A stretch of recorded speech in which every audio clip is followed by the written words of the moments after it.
Okay, so this is a walkthrough of the Inventor escape room. This is basically how it's all set up.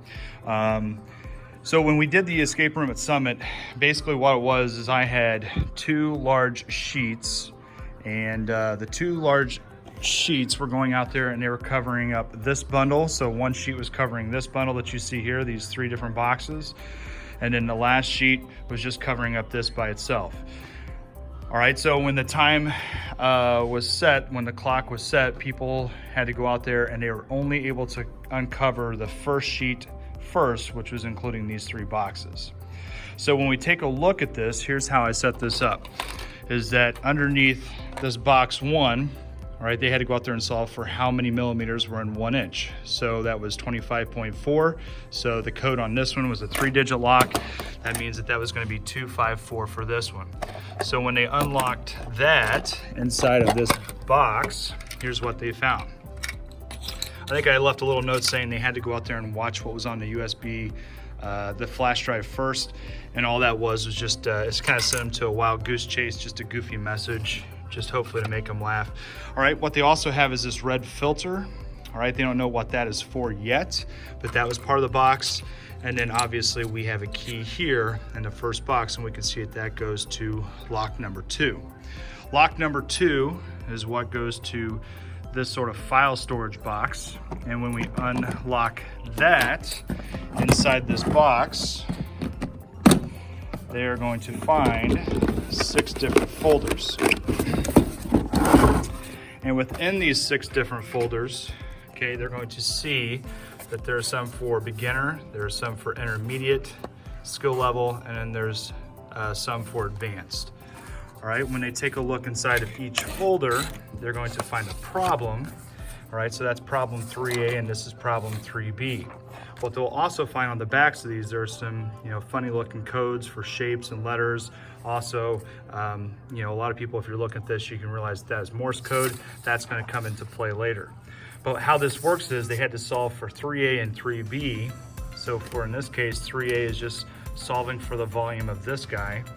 All right, if you take a look, you can see it's on isometric grid. And if you look at the actual construction note, we can see that each grid is worth 0.25 inches. So that's basically how they get their dimensions on how to create the model. All right, so when they go out there and find for the volume of that, they can plug that in for the 3A solution. And the 3B, same sort of thing. They're going out and solving for the volume of that, plugging that in, and then they can see here that the combination of lock 3 is the sum of 3A and 3B. All right, if we look ahead, we can see we have this box, all right, and we have this hasp on the front. Now these are all unlocked, obviously, but you can see that we have locks 3, all right, all the way through 8. So they would be taking the combination they just solved with 3. It's a 4-digit combination. They'd be plugging that information in, all right, and unlocking 3. They'd be doing the same thing for locks 3 through 8. So we have folders 3, 4, 5, 6, 7, and 8. And that's how they'd be going out there to unlock all the locks that are on this hasp here, okay, for this box number 3. So once they have gone out there and they have unlocked all the locks on the hasp, okay, it's going to open, and this is what they are going to see. All right, so there's all sorts of junk that's in here. There's a bunch of several wooden pieces out there. There's a sheet. Here's a UV flashlight. Just a random popcorn bag. Here's this reflective mirror material. We have a glue stick, bolts and screws, random package of mustard, popsicle sticks, thing of tape, plenty of pencils, and a wrench. Okay, a lot of you are probably laughing. You're right. There's a lot of wild goose chase stuff that's out there, but let's just take a look here. All right, let's start playing around with this UV flashlight. Okay, so when we take a look at this, all right, we can see little messages like, I'm always watching, watching you fail, hee hee ha ha. All right, we come to this one, we can see that there's this random sort of parabola looking weird shape that's out there. All right, there's all sorts of little messages. They have to figure out what that shape is for. If you look on the back of this, we can see that that's that red sort of filter, little weird message. That's when we can bring this into play. And I don't know if you can see this or not.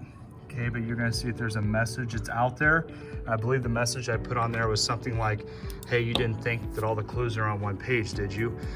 All right, so, you know, this UV flashlight, all that hidden message stuff, you know, that's when people were starting to flash it like on everything. So let's just take a look at that.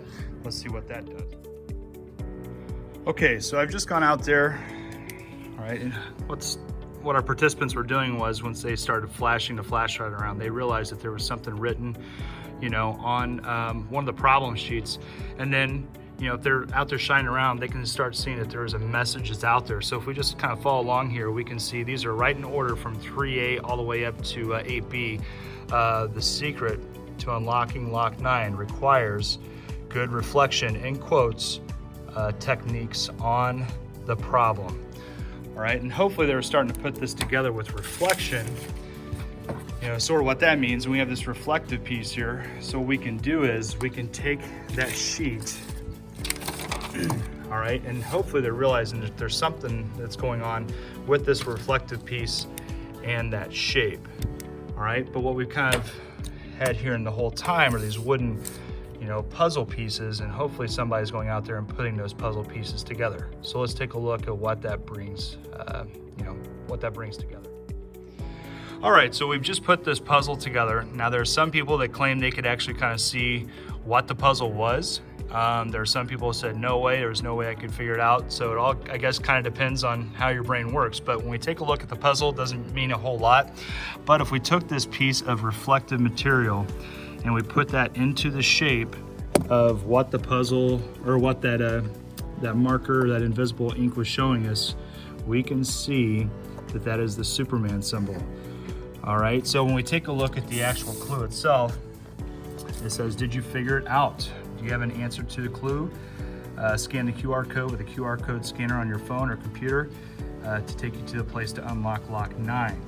All right, so when we scan this, all right, here's what we're going to be seeing for a clue.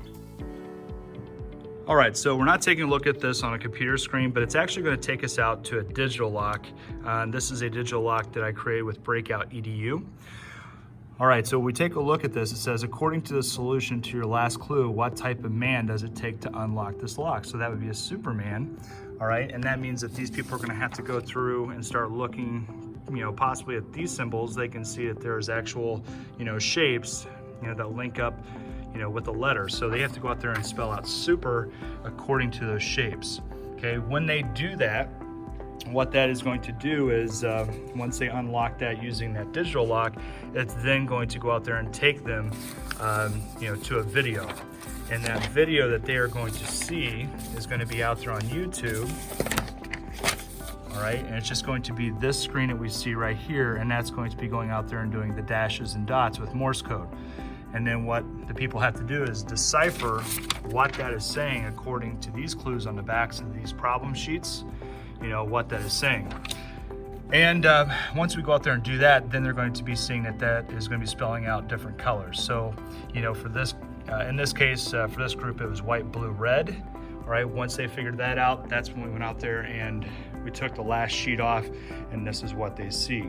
So what they would have to do is come out here to these spinner knobs. I think on that last one was white, blue, red. They'd have to spin that to white. Okay, this is blue. Okay, and then this one was red. Once they got that, they hit the button. All right, this would unlock.